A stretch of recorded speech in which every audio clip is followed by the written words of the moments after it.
नमस्कार, मैं अमित मेहता आपका स्वागत करता हूँ एबीएस मोटिवेशन।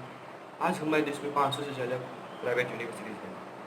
3 करोड़ स्टूडेंट्स आज उसमें अभ्यास कर रहे हैं, लेकिन बड़े दुख के साथ कहना पड़ रहा है कि हमारे देश में 93% से भी ज़्यादा अनएम्प्लॉयमेंट और अंडर एम्प्लॉयमेंट का शिकार और भोग बना हुआ है हमारा देश।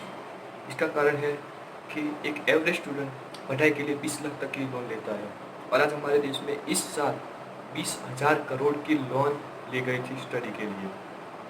आज हमारे देश में ऐसे प्रोफेसर्स ही नहीं है जो बच्चों को विज़न या विल फॉर्म कर सके। वो सिर्फ विल फील्ड करते हैं कि उनके रट्टा मराते हैं और उनके दिमाग में भर देते हैं कि नहीं ऐसा ऐसा ऐसा, लेकिन वो कैसे है वो नहीं समझा सकते।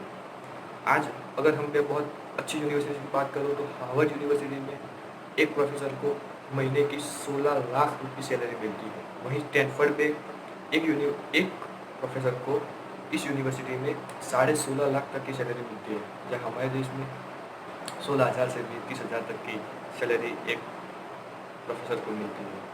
इसी के कारण हमारे देश में कोई प्रोफेसर या टीचर बनना नहीं चाहता, और इस प्रोफेशन में वही आते हैं जिन्हें बड़े कॉर्पोरेट या हब से अच्छी जो उन्हें चाहिए वैसी जॉब नहीं मिलती, फिर वो इस प्रोफेशन में एंटर होते हैं, और वो भी कुछ सीखे नहीं होते तो क्या वो बच्चों को सिखाएंगे।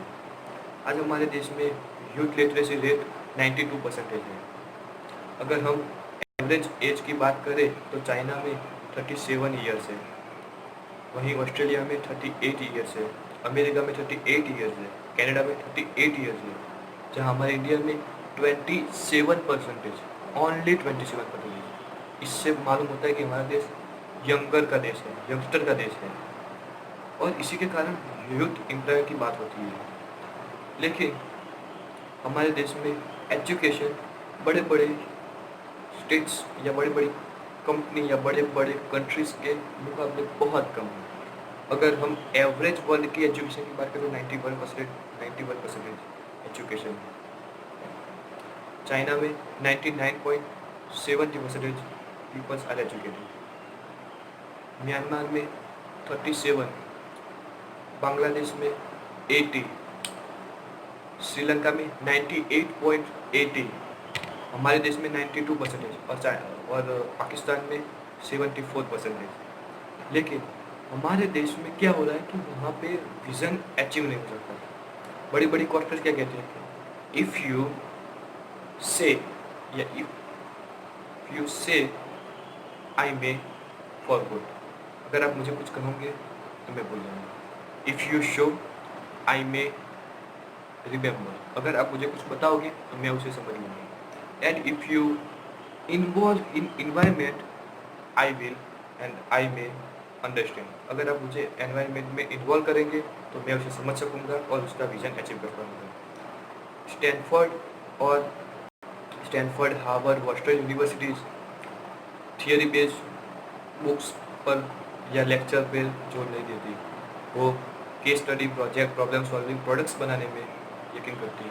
और आचार्य चाणक्य ने भी कहा था कि बुद्धिमान मनुष्य वो नहीं है जो खुद एक्सपीरियंस करे, बुद्धिमान मनुष्य वो है जो किसी और का अनुभव या एक्सपीरियंस को देख के समझ ले और अपने जीवन में उसको काम ले। आज हार्वर्ड यूनिवर्सिटी में 80% केस स्टडी, 20% प्रोजेक्ट्स और 50% लर्निंग है।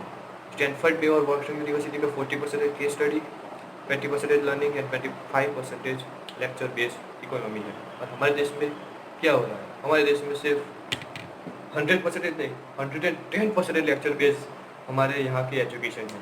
इसीलिए बच्चे को जो और स्टूडेंट्स को जो मिलना चाहिए वो उन्हें मिल नहीं रहा है। आज बड़े बड़े कॉर्पोरेट्स और हब क्या मांगते हैं कि एक पास आउट या ग्रेजुएट स्टूडेंट उन्हें 5 का काम कर रहे हैं, लेकिन रियलिटी ये है कि हमारे 5 स्टूडेंट्स मिलके भी एक का काम नहीं कर पाते। आज Apple, Google, Starbucks, bank of America, IBM जैसे बड़े बड़े कॉर्पोरेट्स अब डिग्री बेस्ड स्टूडेंट्स या ग्रेजुएट्स को नहीं लेते, वो टैलेंट मांगते हैं। वो टैलेंटेड स्टूडेंट्स को एक्वायर करते हैं। इसका मतलब सेम है कि आपको विल फॉर्म होना है, वेल फील्ड नहीं। इसी के साथ हम मिलेंगे अगले वीडियो के साथ। देखते रहिए ABS motivation. Please subscribe my channel and press the bell icon.